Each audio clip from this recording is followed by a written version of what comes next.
dynamique financière proposez-vous à la reconstruction de l'Afrique, naturellement post-néocolonialisme?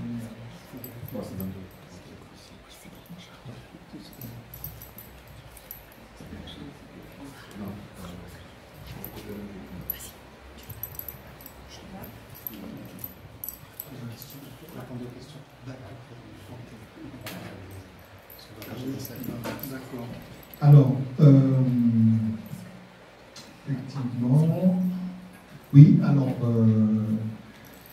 on a la question de Rossi, oui, en fait, il souligne le fait que le conflit musulman-chrétien risque d'être inéluctable, effectivement.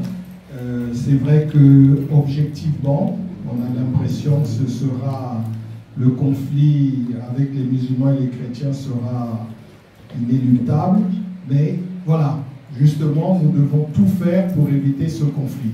Voilà, tout est là pour qu'il y ait conflit, mais nous sommes avant tout des personnes humaines. Au sens bantou du terme, on est Muntu, on est Muntu, et un Muntu est quelqu'un qui est capable de trouver des solutions. Voilà, donc ce conflit inéluctable avec les musulmans et les chrétiens, nous devons être capables de le surmonter. Nous devons réfléchir. Comment surmonter? Moi, j'ai réfléchi, j'ai trouvé cette solution, et je suis sûr qu'il n'y a pas que cette solution, il doit y avoir d'autres solutions. Nous devons nous mettre dans la posture de réfléchir qu'est-ce qu'on peut avoir comme solution pour éviter ce conflit armé, parce qu'on doit absolument éviter cela. Voilà. Donc, bon, l'avenir nous dira ce qu'il en est. En ce qui concerne le panafricanisme et la situation mondiale, les relations internationales, bon, justement, le panafricanisme est une solution pour changer la situation géopolitique de l'Afrique. Actuellement, géopolitiquement, l'Afrique ne compte pas, il n'a pas son mot à dire.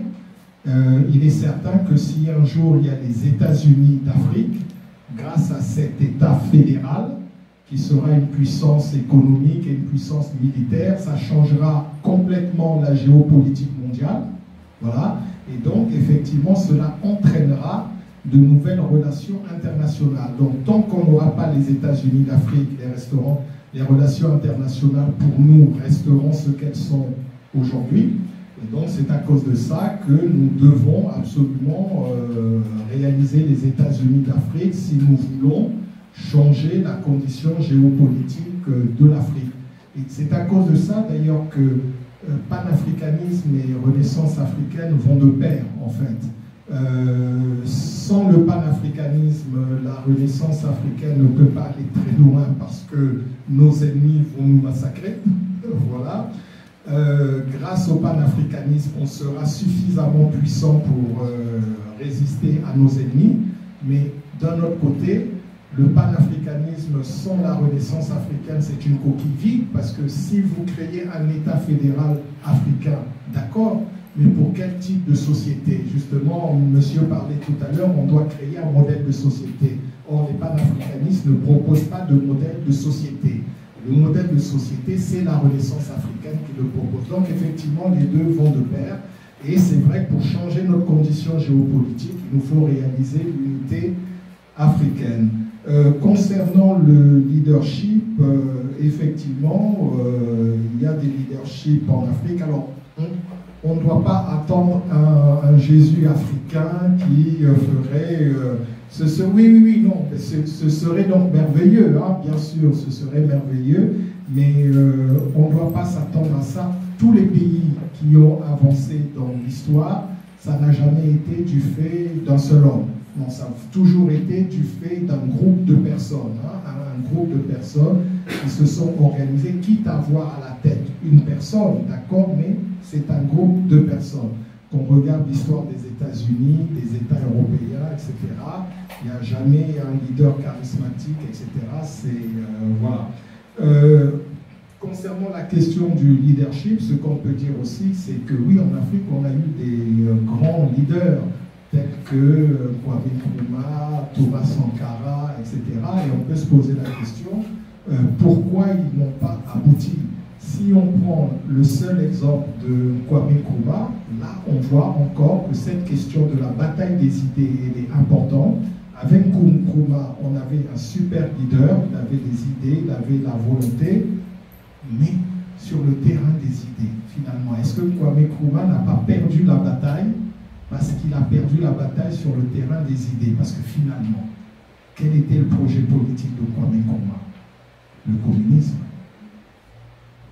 On ne le sait pas beaucoup, mais le système politique, le système économique que Nkrumah a mis en place, c'est un système économique socialiste. Et le projet de société de Nkrumah, lorsque vous lisez les travaux de Nkrumah, il parle de socialisme, il parle de communisme. Vous voyez, donc encore une fois, au niveau des idées, il était inspiré par les idées des autres. Donc c'est pour ça, encore une fois, nos propres leaders, si nous voulons que nos leaders aient vraiment toute la marge de manœuvre qu'ils sont capables de donner, il faut qu'ils aient un autre paradigme, d'autres idées, effectivement. Donc on rejoint encore une fois la question de la bataille des idées. Quel système économique à construire dans le cadre de la Renaissance africaine?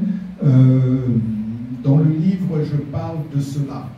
Dans le livre, je parle de cela. Je propose de nous inspirer du système économique de l'Afrique ancienne au niveau de l'organisation.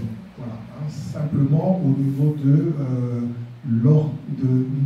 l'organisation, l'idée principale, c'est de faire une mise en valeur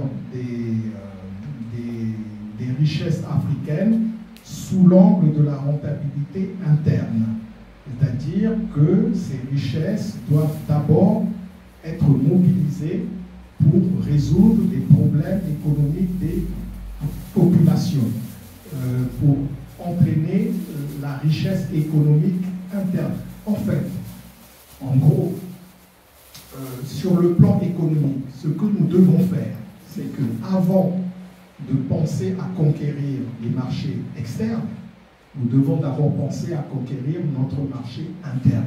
Parce que c'est incroyable, nous avons un marché interne fantastique, nous avons un marché de consommateurs en Afrique qui est incroyable. En Afrique, l'argent circule énormément, mais nos entreprises ne vont pas à la conquête de notre marché économique intérieur, et il y a un obstacle aussi à cela, c'est l'absence de route.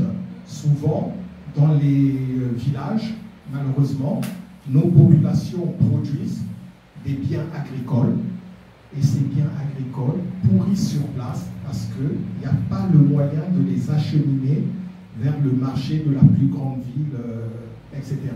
Donc, je crois qu'effectivement, sur le plan économique, une de nos lignes directrices, c'est la conquête du marché intérieur avant la conquête du marché extérieur.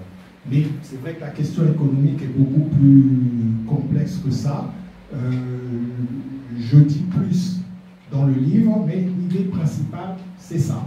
Désormais, se lancer à la conquête du marché intérieur. Dans tous les livres d'économie du développement, on ne parle même pas du marché intérieur africain. On l'ignore absolument. Voilà. Voilà. Très bien, je